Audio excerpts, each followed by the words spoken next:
ꯃꯌꯥꯝ ꯄꯨꯝꯅꯃꯛꯄꯨ YouTube channel Young Minds na taramna okchari ngasi mayam da ligadawriba wari asigi maming nungchibagidamak wari se haujaraklage thaina mamangaida laibak amada masa poktaba ningthau amaga maharani amaga leirami makhoi masa nupa amadi yamna pamlami ningthau amadi maharani anidu masa leitabagi awabadu amana amada ulamde ꯅꯤꯡꯊꯧꯗꯨꯅ ꯁꯥ ꯇꯥꯟꯗꯨꯅ ꯅꯨꯡꯉꯥꯏꯅ ꯂꯩꯕ ꯁꯥꯔꯝꯃꯤ ꯑꯗꯨꯕꯨ ꯑꯁꯦꯡꯕꯗꯤ ꯊꯃꯣꯏꯗꯗꯤ ꯑꯋꯥꯕꯅ ꯄꯤꯛ ꯊꯜꯂꯝꯃꯤ ꯃꯍꯥꯛꯀꯤ ꯂꯩꯕꯥꯛꯇꯨ ꯁꯤꯟ ꯊꯨꯡꯅ ꯀꯣꯏꯕ ꯆꯠꯂꯝꯃꯤ ꯊꯥ ꯀꯌꯥ ꯀꯣꯅꯨꯡꯗꯒ ꯍꯜꯂꯛꯂꯝꯗꯦ ꯅꯤꯡꯊꯧꯗꯨꯒꯤ ꯂꯩꯕꯥꯛ ꯑꯗꯨꯗꯤ ꯌꯥꯝꯅ ꯄꯥꯛ ꯆꯥꯎꯔꯝꯃꯤ ꯆꯤꯡꯖꯥꯎ ꯀꯌꯥ ꯃꯔꯚꯨꯃꯤ ꯀꯌꯥ ꯂꯩꯔꯝꯃꯤ ꯃꯔꯝ ꯑꯗꯨꯅ ꯃꯐꯝ ꯑꯃꯗꯒꯤ ꯃꯐꯝ ꯑꯃꯗ ꯆꯠꯄꯗꯨ ꯑꯔꯥꯏꯕꯗꯤ ꯑꯣꯏꯔꯝꯗꯦ ꯅꯣꯡꯃꯗꯤ ꯅꯤꯡꯊꯧꯗꯨ ꯃꯊꯟꯇ ꯀꯣꯏꯕ ꯆꯠꯂꯝꯃꯤ ꯃꯍꯥꯛꯇꯤ ꯌꯥꯝꯅ ꯂꯥꯞꯅ ꯆꯠꯂꯣꯏ ꯈꯜꯂꯨꯕꯅꯤ ꯑꯗꯨꯕꯨ ꯃꯥꯅ ꯆꯠꯂꯤꯕ ꯃꯐꯝꯗꯨ ꯏꯃꯥꯟ ꯃꯥꯟꯅꯗꯨꯅ ꯂꯝꯕꯤ ꯍꯜꯂꯛꯐꯝ ꯈꯪꯗꯗꯨꯅ ꯄꯨꯡ ꯀꯌꯥ ꯁꯥꯔꯕ ꯅꯨꯡꯁꯥ ꯃꯔꯛꯇ ꯆꯠꯂꯝꯃꯤ ꯃꯈꯣꯡꯗꯨꯁꯨ ꯋꯥꯕꯅ ꯊꯛ ꯊꯛ ꯅꯤꯛꯂꯦ ꯏꯁꯤꯡꯁꯨ ꯌꯥꯝꯅ ꯈꯧꯔꯥꯡꯂꯝꯃꯤ ꯃꯍꯥꯛꯅ ꯅꯧꯅ ꯇꯧꯕꯗ ꯉꯥꯏꯔꯤꯕ ꯒꯨꯍꯥ ꯑꯃ ꯂꯩꯔꯝꯕ ꯊꯦꯡꯅꯔꯝꯃꯤ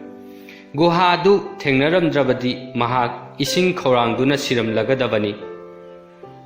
ꯒꯨꯍꯥꯗꯨꯒꯤ ꯏꯁꯤꯡꯒꯤ ꯏꯃꯥꯏꯗ ꯀꯞ ꯑꯃ ꯇꯥꯎꯗꯨꯅ ꯂꯩꯔꯝꯃꯤ ꯅꯤꯡꯊꯧꯗꯨꯅ ꯀꯞ ꯑꯗꯨ ꯄꯥꯏꯒꯦ ꯇꯧꯕꯒ ꯀꯞ ꯑꯗꯨ ꯃꯐꯝ ꯑꯗꯨꯗꯒꯤ ꯆꯠꯊꯣꯛꯈꯤꯔꯝꯃꯤ ꯏꯁꯤꯡ ꯈꯧꯔꯥꯡꯃꯜꯂꯗꯨꯅ ꯅꯤꯡꯊꯧ ꯑꯗꯨꯅ ꯈꯨꯔꯨ ꯈꯨꯗꯛ ꯀꯨꯜꯂꯒ ꯒꯨꯍꯥꯗꯨꯒꯤ ꯏꯁꯤꯡꯗꯨ ꯊꯛꯂꯝꯃꯤ ꯏꯁꯤꯡꯗꯨ ꯊꯛꯄ ꯂꯣꯏꯕꯒ ꯃꯍꯥꯛ ꯍꯧꯒꯠꯀꯦ ꯇꯧꯔꯝꯃꯤ ꯃꯍꯥꯛꯀꯤ ꯃꯀꯣꯏꯗꯨ ꯒꯨꯍꯥꯗꯨꯒꯤ ꯏꯁꯤꯡꯗ ꯀꯟꯅ ꯐꯥꯖꯤꯟꯗꯨꯅ ꯂꯩꯔꯝꯃꯤ ꯃꯍꯥꯛꯅ ꯆꯤꯡꯈꯠꯅꯕ ꯀꯟꯅ ꯍꯣꯠꯅꯔꯕꯁꯨ ꯃꯀꯣꯏꯗꯨ ꯆꯤꯡꯈꯠꯄ ꯉꯝꯂꯝꯗꯦ ꯃꯀꯣꯏꯗꯨ ꯑꯅꯤꯔꯛ ꯑꯍꯨꯝꯂꯛ ꯀꯟꯅ ꯆꯤꯡꯂꯒ ꯃꯍꯥꯛꯅ ꯁꯥꯎꯅ ꯂꯥꯎꯔꯛꯂꯝꯃꯤ ꯑꯩꯕꯨ ꯊꯥꯗꯣꯛꯎ ꯀꯅꯥꯅꯣ ꯑꯩꯒꯤ ꯀꯣꯏ ꯐꯥꯔꯤꯕꯁꯤ ꯀꯅꯥꯅꯣ ꯒꯨꯍꯥꯗꯨꯗꯒꯤ ꯈꯣꯟꯖꯦꯜ ꯑꯃꯅ ꯍꯥꯏꯔꯛꯂꯝꯃꯤ ꯑꯩ ꯅꯤꯡꯊꯧ ꯀꯣꯁꯇꯤꯅꯤ ꯑꯁꯨꯝꯅ ꯒꯨꯍꯥꯗꯨꯗꯒꯤ ꯑꯁꯪꯕ ꯃꯃꯤꯠ ꯄꯥꯟꯕ ꯃꯀꯣꯛ ꯑꯆꯧꯕ ꯄꯥꯟꯕ ꯑꯄꯤꯛꯄ ꯅꯨꯄꯥ ꯑꯃꯅ ꯒꯨꯍꯥꯗꯨꯗꯒꯤ ꯐꯥꯎꯒꯠꯂꯛꯂꯒ ꯍꯥꯏꯔꯛꯂꯝꯃꯤ ꯀꯣꯁꯇꯤꯅ ꯃꯈꯥ ꯇꯥꯔꯛꯂꯝꯃꯤ ꯅꯍꯥꯛꯅ ꯑꯩꯒꯤ ꯒꯨꯍꯥꯗꯒꯤ ꯏꯁꯤꯡ ꯊꯛꯂꯦ ꯅꯍꯥꯛꯅ ꯀꯣꯅꯨꯡꯗꯒꯤ ꯂꯥꯛꯄꯗ ꯀꯣꯅꯨꯡꯗꯗꯤ ꯂꯩꯍꯧꯗ꯭ꯔꯤꯕ ꯅꯉꯣꯟꯗ ꯈ꯭ꯋꯥꯏꯗꯒꯤ ꯃꯃꯜ ꯌꯥꯝꯕ ꯄꯣꯠ ꯑꯗꯨ ꯑꯩꯉꯣꯟꯗ ꯄꯤꯒꯅꯤ ꯍꯥꯏꯅ ꯋꯥꯁꯛꯇ꯭ꯔꯕꯗꯤ ꯅꯍꯥꯛ ꯃꯐꯝꯁꯤ ꯊꯥꯗꯣꯛꯇꯨꯅ ꯆꯠꯄ ꯌꯥꯔꯣꯏ ꯅꯤꯡꯊꯧꯗꯨꯅ ꯃꯥꯒꯤ ꯀꯣꯅꯨꯡꯗ ꯈ꯭ꯋꯥꯏꯗꯒꯤ ꯃꯃꯜ ꯌꯥꯝꯕ ꯄꯣꯠ ꯍꯥꯏꯕꯗꯤ ꯃꯍꯥꯛꯀꯤ ꯅꯨꯄꯤꯅꯤ ꯈꯜꯂꯝꯃꯤ ꯃꯍꯥꯛꯅ ꯀꯣꯅꯨꯡꯗꯨ ꯊꯥꯗꯣꯛꯇꯨꯅ ꯂꯥꯛꯄꯗꯗꯤ ꯃꯥꯒꯤ ꯅꯨꯄꯤ ꯃꯍꯥꯔꯥꯅꯤꯗꯨ ꯀꯞꯇꯨꯅ ꯂꯩꯍꯧꯔꯤꯕꯅꯤ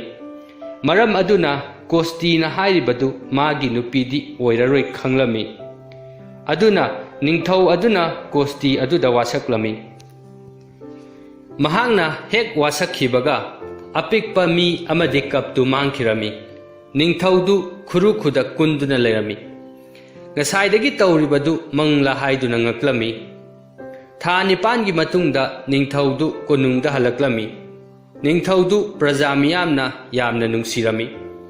ꯃꯔꯝ ꯑꯗꯨꯅ ꯃꯍꯥꯛ ꯍꯜꯂꯛꯄꯗ ꯄ꯭ꯔꯖꯥ ꯃꯤꯌꯥꯝꯅ ꯇꯔꯥꯝꯅ ꯑꯣꯛꯂꯝꯃꯤ ꯅꯤꯡꯊꯧꯗꯨꯅ ꯀꯣꯅꯨꯡꯗꯨꯗ ꯀꯥꯈꯠꯂꯛꯄꯗ ꯃꯥꯒꯤ ꯅꯨꯄꯤꯗꯨ ꯐꯤ ꯃꯌꯣꯝ ꯑꯃ ꯄꯝꯗꯨꯅ ꯂꯩꯔꯝꯃꯤ ꯐꯤ ꯃꯌꯣꯝꯗꯨꯗ ꯃꯁꯛ ꯃꯇꯧ ꯐꯖꯕ ꯑꯉꯥꯡ ꯅꯨꯄꯥ ꯃꯆꯥ ꯑꯃ ꯌꯥꯎꯔꯝꯃꯤ ꯇꯥꯟꯖꯥꯗꯨꯗ ꯅꯤꯡꯊꯧꯒꯤ ꯋꯥꯈꯜꯗ ꯃꯍꯥꯛꯅ ꯀꯣꯁꯇꯤꯗ ꯁꯛꯈꯤꯕ ꯋꯥꯁꯛꯇꯨꯗ ꯀꯞꯂꯝꯃꯤ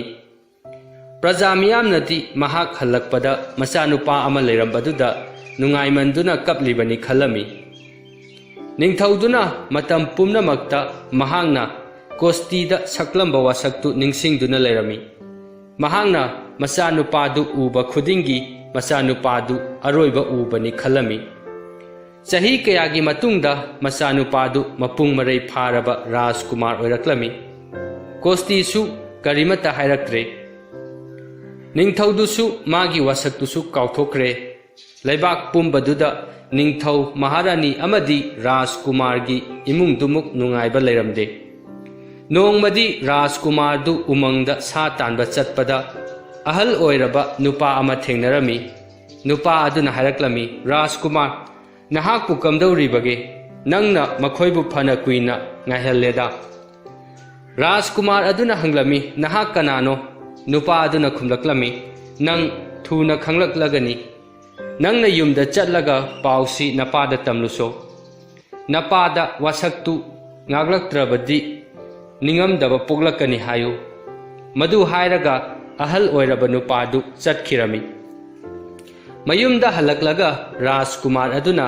wari pumbadu mapada tamlami paudu tabada mapadu kusu taiphet tarami ningthauduna hanagi wari pumbadu tamlami Rajkumar aduna mapada hairami ipa ibungo madugidamak wabiruganu aina kostibu phangnaba thigani mahangna aibu launaba honnabadu tokpinaba lambi ama singani aina chahi amagi manungda halaktrabadi aibu amuk hanna ugani haibagi asadu thambiganu Rajkumar adu mahaki khongchatkidamak sem sarami mapana mangonda thangsang ama sagol amaga pirami mamana mangak samda sanagi cross ama sibirami mama mapana mahakpu chupiraga bidai piraklami Rajkumar du numit humni sagol thauduna chalami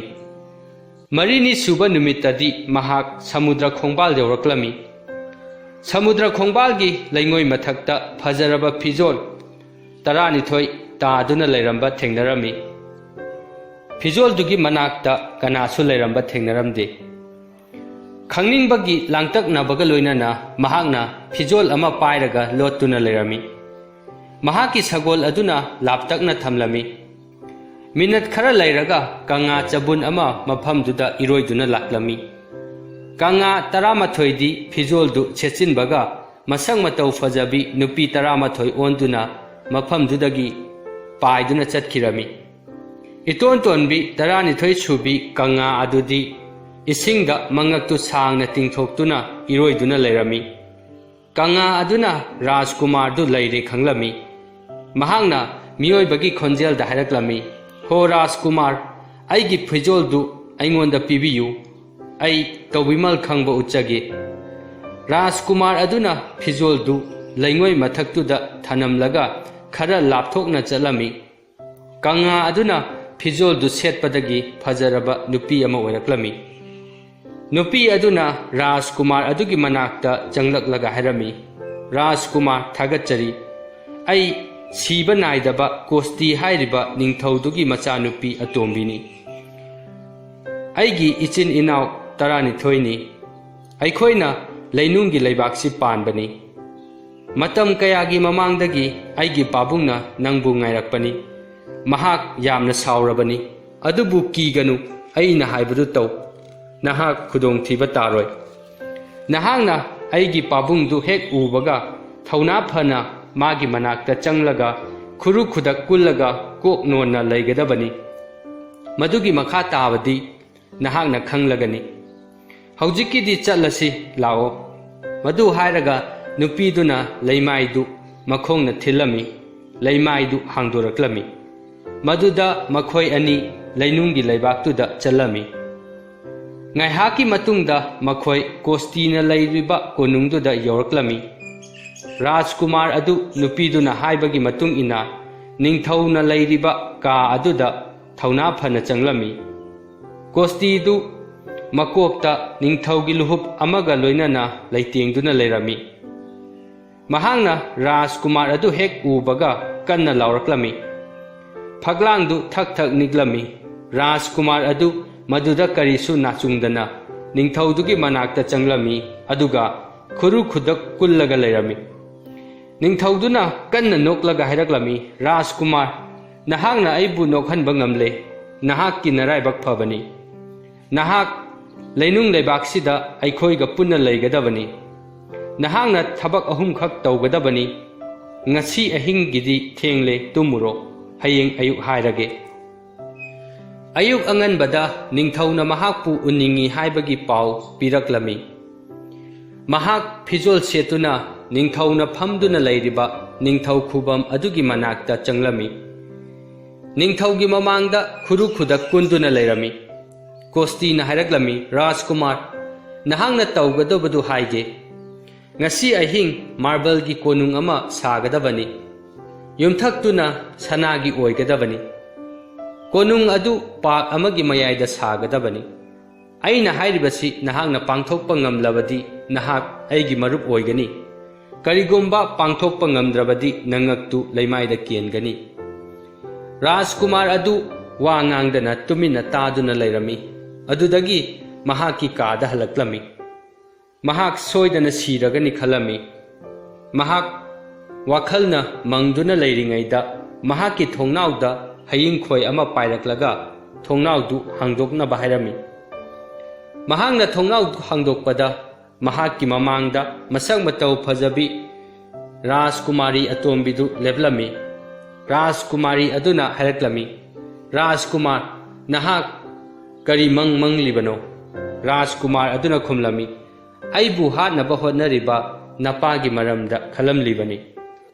ꯔꯥꯖꯀꯨꯃꯥꯔꯤ ꯑꯗꯨꯅ ꯍꯥꯏꯔꯝꯃꯤ, "ꯀꯤꯒꯅꯨ, ꯀꯔꯤꯃꯠꯇ ꯈꯟꯒꯅꯨ, ꯅꯨꯡꯉꯥꯏꯅ ꯇꯨꯝꯊꯣꯛꯂꯣ꯫ ꯍꯌꯦꯡ ꯑꯌꯨꯛ ꯅꯍꯥꯛꯅ ꯃꯤꯀꯞ ꯊꯣꯔꯛꯄꯗ ꯀꯣꯅꯨꯡꯗꯨ ꯁꯥꯗꯨꯅ ꯂꯩꯔꯝꯂꯅꯤ." ꯔꯥꯖꯀꯨꯃꯥꯔ ꯑꯗꯨ ꯃꯍꯥꯛꯅ ꯍꯥꯏꯔꯤꯕꯗꯨ ꯇꯧꯔꯝꯃꯤ꯫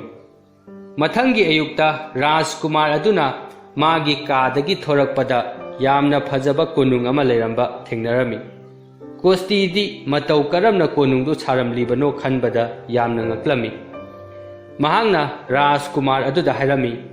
"ꯍꯟꯗꯛꯇꯤ ꯅꯪꯅ ꯃꯥꯏ ꯄꯥꯛꯂꯦ, ꯑꯗꯨꯕꯨ ꯅꯪꯕꯨ ꯏꯔꯥꯏ ꯂꯥꯏꯅꯗꯤ ꯊꯥꯗꯣꯛꯂꯣꯏ꯫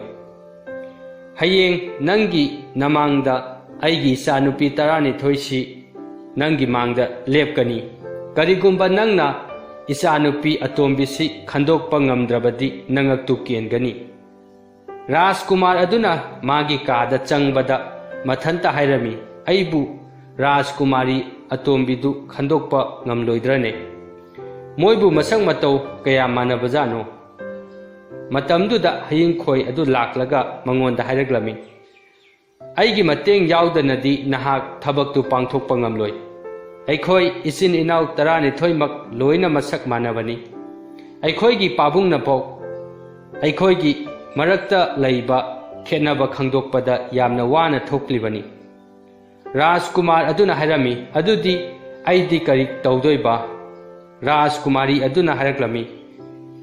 "ꯏꯇꯣꯟ ꯇꯣꯟꯕꯤ ꯔꯥꯖꯀꯨꯃꯥꯔꯤ ꯑꯗꯨꯒꯤ ꯄꯤꯁꯨꯝꯗ ꯎꯆꯦꯛ ꯃꯆꯥ ꯑꯃ ꯇꯣꯡꯕꯅꯤ꯫ ꯌꯥꯝꯅ ꯆꯦꯛꯁꯤꯜꯂꯨ, ꯑꯩ ꯆꯠꯂꯒꯦ." ꯃꯊꯪꯒꯤ ꯑꯌꯨꯛꯇ ꯀꯣꯁꯇꯤꯅ ꯔꯥꯖꯀꯨꯃꯥꯔ ꯑꯗꯨꯕꯨ ꯃꯥꯒꯤ ꯃꯅꯥꯛꯇ ꯀꯧꯍꯜꯂꯝꯃꯤ꯫ ꯃꯆꯥꯅꯨꯄꯤ ꯔꯥꯖꯀꯨꯃꯥꯔꯤ 12ꯗꯨ ꯄꯔꯦꯡ ꯑꯃꯗ ꯂꯦꯞꯍꯜꯂꯝꯃꯤ꯫ ꯔꯥꯖꯀꯨꯃꯥꯔꯤꯁꯤꯡ ꯑꯗꯨ ꯆꯞ ꯃꯥꯟꯅꯕ ꯐꯤꯖꯣꯜ ꯁꯦꯠꯍꯟꯗꯨꯅ ꯃꯃꯤꯠꯇꯨ ꯃꯈꯥꯗ ꯌꯦꯡꯍꯜꯂꯝꯃꯤ꯫ ꯔꯥꯖꯀꯨꯃꯥꯔ ꯑꯗꯨꯗꯤ ꯔꯥꯖꯀꯨꯃꯥꯔꯤꯁꯤꯡ ꯑꯗꯨꯒꯤ ꯃꯁꯛꯇꯨ ꯆꯞ ꯃꯥꯟꯅꯔꯝꯕꯗꯨꯗ ꯌꯥꯝꯅ ꯉꯛꯂꯝꯃꯤ꯫ ꯃꯍꯥꯛꯅ ꯄꯔꯦꯡ ꯂꯦꯞꯂꯤꯕ ꯔꯥꯖꯀꯨꯃꯥꯔꯤꯁꯤꯡ ꯑꯗꯨ ꯑꯅꯤꯔꯛ ꯆꯠꯇꯨꯅ ꯌꯦꯡꯂꯕꯁꯨ ꯈꯦꯠꯅꯕꯗꯨ ꯈꯟꯗꯣꯛꯄ ꯉꯝꯂꯝꯗꯦ꯫ ꯑꯍꯨꯝꯂꯛ ꯁꯨꯕꯗꯗꯤ ꯔꯥꯖꯀꯨꯃꯥꯔꯤ ꯑꯃꯒꯤ ꯃꯃꯤꯠ ꯃꯊꯛꯇ ꯎꯆꯦꯛ ꯃꯆꯥꯗꯨ ꯂꯩꯔꯝꯕ ꯊꯦꯡꯅꯔꯝꯃꯤ꯫ ꯃꯤꯍꯨꯟꯗꯨ ꯙꯪ ꯙꯪ ꯆꯣꯡꯂꯒ ꯅꯤꯡꯊꯧꯗꯨꯗ ꯍꯥꯏꯔꯝꯃꯤ, "ꯔꯥꯖꯀꯨꯃꯥꯔꯤ ꯑꯇꯣꯝꯕꯤꯗꯨ ꯁꯤꯅꯤ." ꯀꯣꯁꯇꯤꯅ ꯁꯥꯎꯅ ꯍꯥꯏꯔꯛꯂꯝꯃꯤ, "ꯅꯍꯥꯛꯅ ꯀꯝꯗꯧꯅ ꯈꯪꯂꯤꯕꯅꯣ? ꯃꯁꯤꯒꯤ ꯃꯔꯨꯝꯗ ꯀꯔꯤꯒꯨꯝꯕ ꯑꯃꯗꯤ ꯁꯣꯏꯗꯅ ꯂꯩꯔꯝꯒꯅꯤ꯫ ꯑꯗꯨꯕꯨ ꯅꯍꯥꯛ ꯏꯔꯥꯏ ꯂꯥꯏꯅꯗꯤ ꯅꯥꯟꯊꯣꯛꯄꯗꯤ ꯌꯥꯔꯣꯏ꯫ ꯄꯨꯡ 3 ꯂꯩꯔꯒ ꯃꯐꯝ ꯑꯁꯤꯗ ꯂꯥꯛꯇꯨꯅ ꯅꯍꯥꯛꯀꯤ ꯍꯩꯁꯤꯡꯕꯗꯨ ꯎꯠꯀꯗꯕꯅꯤ꯫ ꯑꯩꯅ ꯆꯔꯨ ꯈꯨꯗꯥꯞ ꯑꯃ ꯃꯩ ꯊꯥꯗꯣꯛꯀꯅꯤ꯫ ꯎꯠꯁꯤꯡ ꯑꯗꯨꯅ ꯈꯣꯡꯎꯞ ꯖꯨꯔꯥ ꯑꯃ ꯅꯍꯥꯛꯅ ꯑꯣꯜꯍꯟꯒꯗꯕꯅꯤ꯫ ꯃꯗꯨ ꯉꯝꯗ꯭ꯔꯕꯗꯤ ꯅꯉꯛꯇꯨ ꯀꯦꯟꯒꯅꯤ." ꯔꯥꯖꯀꯨꯃꯥꯔ ꯑꯗꯨ ꯊꯋꯥꯏ ꯋꯥꯅ ꯃꯥꯒꯤ ꯀꯥꯗ ꯆꯠꯂꯝꯃꯤ꯫ ꯃꯍꯥꯛꯅ ꯀꯥꯗꯨꯗ ꯌꯧꯗ꯭ꯔꯤꯉꯩꯗ ꯍꯌꯤꯡꯈꯣꯏ ꯑꯗꯨꯗꯤ ꯃꯥꯒꯤ ꯀꯥꯗ ꯍꯥꯟꯅꯅ ꯂꯩꯔꯝꯂꯦ꯫ ꯍꯌꯤꯡꯈꯣꯏ ꯑꯗꯨꯅ ꯍꯥꯏꯔꯛꯂꯝꯃꯤ, "ꯑꯩꯒꯤ ꯔꯥꯖꯀꯨꯃꯥꯔ, ꯀꯔꯤꯒꯤ ꯊꯋꯥꯏ ꯑꯗꯨꯛ ꯋꯥꯕꯅꯣ?" ꯔꯥꯖꯀꯨꯃꯥꯔ ꯑꯗꯨꯅ ꯈꯨꯝꯂꯝꯃꯤ, "ꯅꯍꯥꯛꯀꯤ ꯅꯄꯥꯅ ꯑꯩꯕꯨ ꯈꯣꯡꯎꯞ ꯖꯨꯔꯥ ꯑꯃ ꯁꯦꯝꯅꯕ ꯍꯥꯏꯔꯦ꯫ ꯑꯩꯅ ꯀꯔꯝꯅ ꯅꯨꯡꯉꯥꯏꯅ ꯂꯩꯒꯅꯤ? ꯑꯩꯗꯤ ꯈꯣꯡꯎꯞ ꯁꯥꯕꯁꯨ ꯅꯠꯇꯅ ꯅꯄꯥꯅ ꯑꯩꯕꯨ ꯈꯣꯡꯎꯞ ꯁꯥꯕꯅꯤ ꯈꯜꯂꯕ꯭ꯔꯥ ꯈꯪꯗꯦ." ꯔꯥꯖꯀꯨꯃꯥꯔꯤ ꯑꯗꯨꯅ ꯍꯥꯏꯔꯛꯂꯝꯃꯤ, "ꯑꯗꯨꯗꯤ ꯅꯍꯥꯛꯇꯤ ꯀꯔꯤ ꯈꯜꯂꯤꯕ?" ꯔꯥꯖꯀꯨꯃꯥꯔ ꯑꯗꯨꯅ ꯍꯥꯏꯔꯛꯂꯝꯃꯤ, "ꯑꯩꯗꯤ ꯈꯣꯡꯎꯞ ꯁꯦꯝꯕ ꯉꯝꯂꯣꯏ꯫ ꯑꯩ ꯁꯤꯕꯁꯨ ꯀꯤꯗ꯭ꯔꯦ꯫ ꯃꯤ ꯑꯣꯏꯅ ꯄꯣꯛꯂꯕꯗꯤ ꯁꯤꯒꯗꯕ ꯂꯩꯔꯦ." ꯔꯥꯖꯀꯨꯃꯥꯔꯤ ꯑꯗꯨꯅ ꯍꯥꯏꯔꯛꯂꯝꯃꯤ, "ꯔꯥꯖꯀꯨꯃꯥꯔ, ꯅꯍꯥꯛ ꯁꯤꯕ ꯌꯥꯗꯦ꯫ ꯑꯩꯅ ꯅꯪꯕꯨ ꯀꯟꯅꯕ ꯍꯣꯠꯅꯒꯅꯤ꯫ ꯑꯩꯈꯣꯏ ꯑꯅꯤ ꯄꯨꯟꯅ ꯄꯥꯏꯗꯨꯅ ꯆꯠꯈꯤꯒꯅꯤ꯫ नत्रगा पुन्ना सिमिनगनी मधु हायरगा महांगना लैमाइदुदा मतिन सिचिलमी राजकुमार अदुबु कादुदगी पुथोकलगा कादु सोलोन सिलमलगा सोदु लंगथोकलमी मखोय अनि मखुत्तु पाइनरगा मथक्की लैबाक्ता लाक्लमी मखोय समुद्र खोंबान अदुदा लाक्लमी राजकुमार की सगोलदु सजिक चादुना लैरमी महाकी मपुदु उबदा सगोल अदु राजकुमार अदु तमना चेंसिलक्लमी राजकुमार अदुना राजकुमारी अदु सगोल मथक्ता थांगतलगा मखोय अनि यामना यांगना थौदुना चतखिरमी असोमदना कोस्तीना हाइनखिबा मतमदुदा राजकुमार अदु मागी कादगी लाक्तबदुदा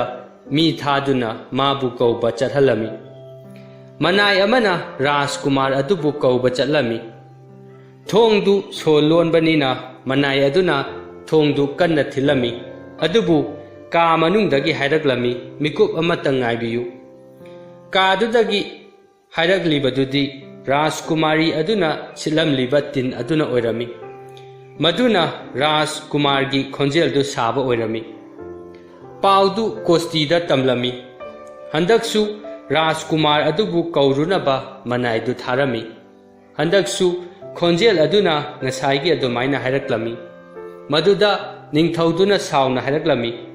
मागिसे अइबु उसितबा माले थोंगदु थुगाइरगा माबु पुराउ मनाइसिंग अदुना थोंगदु थुगाइरुबददी कादुदा कनासु लैरमदे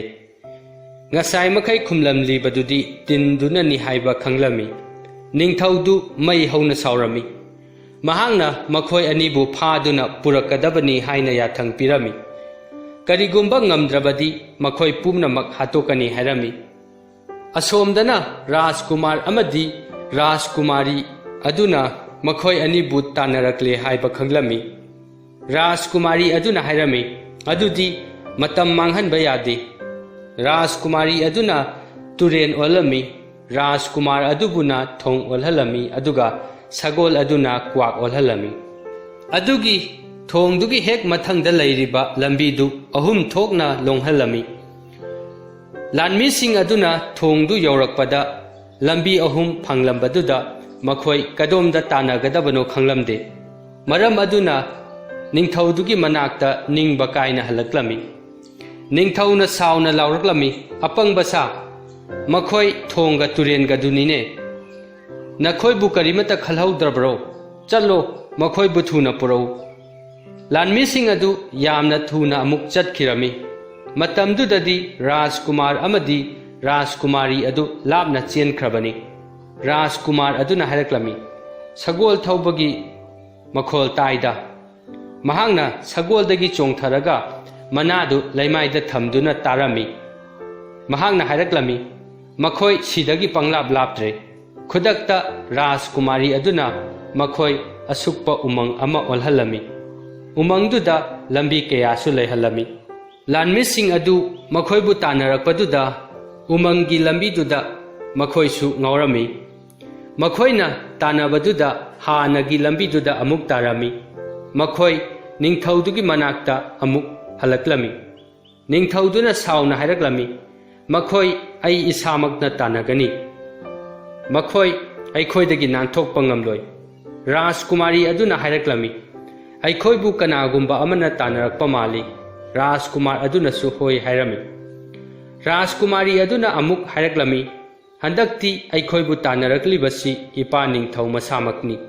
महाकी शक्तिना तौबा ngambadi महांगना अहानबा थेंगनबा चर्च अदु फावबदंगनी नहाकी सनागी क्रॉस अदु पिराउ राजकुमार अदुना ममाना पिरकपा क्रॉस अदु राजकुमारी अदुदा पिरमी राजकुमारी अदुना चर्च ओलमी राजकुमार अदुना पुरोहित ओलहलमी अदुगा सगोल अदुना कांसी ओलहलमी मखोयना ओनबा हेक लोयबगा कोस्ती मफमदुदा लाक्लमी कोस्तीना पुरोहित अदुदा हायरमी हे पुरोहित नहांगना लंबी असिदा मी अनि सगोल तोंगदुना चतखिब्रा उहौब्रा पुरोहित अदुना खुमलक्लमी होय राजकुमार अमदी कोस्तीगी मचानुपीदु लंबी सिदा हौजिकता चतखिबनी मखोयसु चर्च मनुंग सिदा चंगलंबनी अदुगा मपाबु निंगसिंगी तंबियु हायरमी कोस्ती महाक माइथीरे हाइबा खंगलमी राजकुमार अमदी राजकुमारी अदु मखोइगी खोंचत मखा ताना नुंगाइना चतखिरमी वारी असि मतंग सिदा लोइसिनजरे वारी सि लिबदा सोइखिबा यावरबसु ताबिरिबा पुनमंगना ngakpi naba nolukna haijari